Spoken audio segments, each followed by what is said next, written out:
Oh, yes. Oh, yeah. Hi. Oh, we can make South Park characters too, Angry Joe. Fuck you. Fuck your review, Angry Joe. This one's better.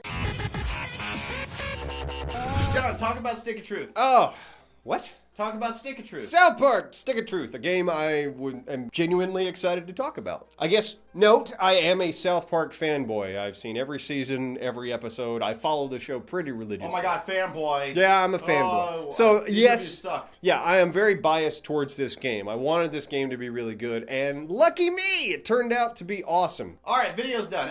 End. Thanks, bye.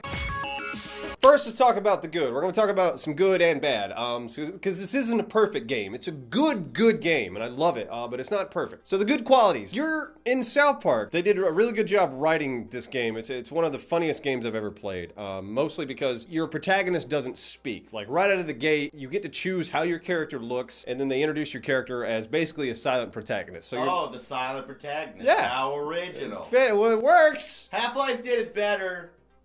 Fuck Gordon Freeman. And not long after you create your character, you're basically set loose on the town. But the game's gorgeous. The world looks great, and they pretty much mapped out most of the town. The map's very simple. Like, there's only like 3 roads in South Park, but it actually ends up being a good thing, because when you do get a mission, it's like, hey, go down to the school. And if you're like me, like the first thing I did was just get out and explore, and it doesn't take long to explore the town. So when you do get a mission of like, hey, go to the school and do this, I already know where the school is, so I was able to walk right there without having to pull up a map and look at it. I thought that was a very good quality to have in a game, because you really felt like you started to learn the layout of the town of South Park. Combat system's a lot of fun. You know, it's your classic RPG turn-based strategy where, you know, you choose the actions that you're gonna make, and then your enemy chooses the, you know, does the actions, whatever. It's kind of like Final Fantasy, you know, any of your old RPGs, things like that. And it works for South Park. It's a strange maneuver on Matt Stone and Trey Parker's part, but I'm really glad they went that direction, because it does feel like a video game. And South Park, the game knows it's a video game, and some of the funniest things comes from when it's making fun of video games itself. One of my favorite things was the audio logs you find on a spaceship. Spoilers!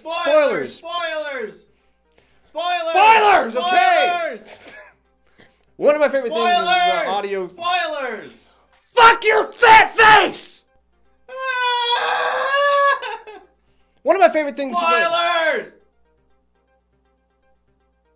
God damn it, Anthony! I'm not even gonna talk. I don't want to talk now. All right, fine. You're gonna do it. I'm no, done. Fuck you. Carry on. All right. No, one of my favorite things. Spoilers! Spoilers! Yeah, fucking funny, isn't it? Anyway, it's funny.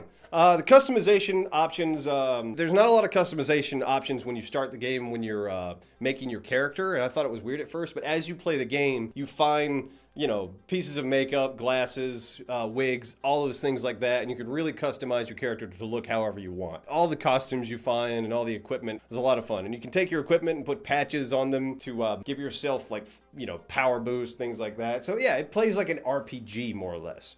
Which is exactly what you'd expect. Because it's an RPG. Yeah.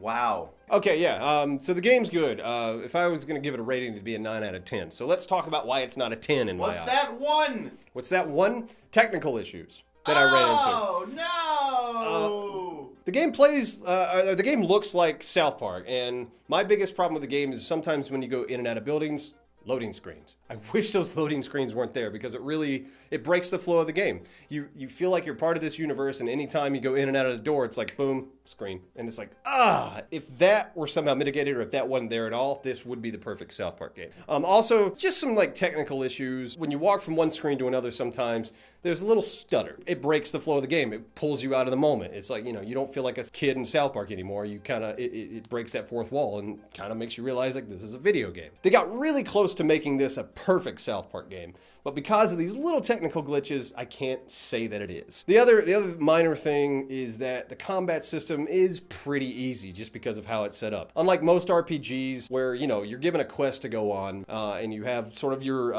you know, your items that you're going to heal yourself with or whatever. Every time you finish a battle, all your health and your power points, as they're called in the game, they refill. So there's never a sense of like doom or a sense of urgency that you get in a lot of RPGs with this game, because it is kind of easy. You find plenty of health potions, you find plenty of power potions, like you get all that stuff all over the world. So this game's never really challenging, but I'm personally fine with that because that wasn't the point of this game. The point of this game wasn't to be a hard to beat game. It was to be a South Park game. And as a South Park game, it succeeds 95%. 95. John, you might not want to talk so much shit. They're right behind you. Oh, these guys? Hey. I love those guys. Says, yeah, I can't read it. It says Johnny Ethko was here. Hold on. No. Oh, you gonna do it? We're gonna do it. Yeah. Oh, this camera kind of sucks. Fuck you, camera. There, I'll punch that in. Put that in right there. There it is. All right, now there's going to be a weird jump cut where the frame doesn't match anymore. There's lights and there's John. All right, John, it's really close up now. This is the money shot. What should they do? Should they tell you what they think? Tell you what, yeah, I mean, if you guys played the game, I'd like to hear what you thought. As a South Park fan, it's awesome to see so much love put into a video game like this. Because most licensed video games are crap. And that's really what Matt Stone and Trey Parker set out to do. They were heavily involved in this game, unlike the past South Park games, which have been utter crap.